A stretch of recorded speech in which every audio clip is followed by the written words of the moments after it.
Hi everyone. So as you know, we've been doing mind maps, right?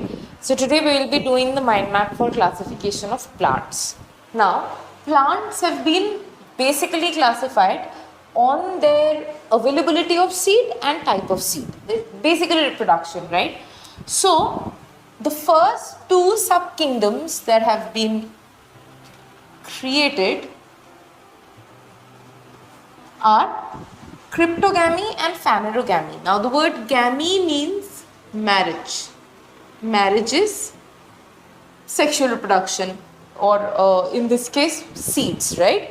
Cryptos, as you know, means hidden. So if there are no seeds, no visible seeds, then we call them cryptogams. And phaneros means visible.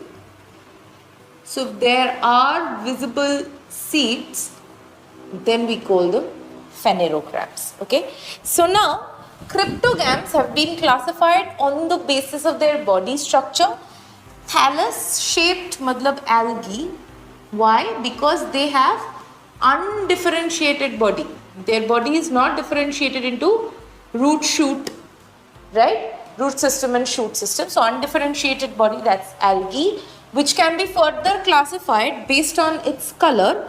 Chlorophyceae, green algae; Phaecophyceae, brown algae; Rhodophyceae, red algae. All of them will have chlorophyll A. This has chlorophyll B, C and D. This is the chlorophylltic composition. Other than that, Phaecophyceae will have anthocyanin based pigments and Rhodophyceae will have keratin based pigments, which will give it its characteristic red and brown colors respectively. Okay. Examples, the important ones I have written down. If you want a more detailed video, we can do the reproduction of these organisms as well. You have it in detail for NEET, not for boards though. Moving on to bryophyta. Bryon means moss. So these are moss-like structures which can again be divided into three groups. Hepaticopsida, also known as liverworts. Okay. Liverworts, two most common ones are Rixia and Mercantia. Okay. Anthoceratopsida, which are hornworts. Anthoceros is the signifying species, and Bryopsida, these are your mosses, the true mosses. Sphagnum and Funaria are two great examples. These are all scientific names, so extremely important to get them underlined as well, because if we don't underline them, we don't get scored for them. It's not right, it's conventionally wrong. Pteridophyta, pteris means ferns, so these are all the ferns. Okay. Xylopsida, whisk fern, xylotum is the species. Lycopsida, club ferns like Podium and Selaginella are examples. Sphenopsida are horsetails. Equisetum literally means a horsetail. So that's an example. And Pteropsida, from Pteris and Adiamentum, these are the true ferns. So that is your group of cryptogams which will not show direct seed formation. Correct? Now, direct seed formation will be seen in gymnosperms and angiosperms. However, in gymnosperms, the seeds are naked. So, gymnos means naked. So, no fruit cover on the seed. So, the seeds would be naked.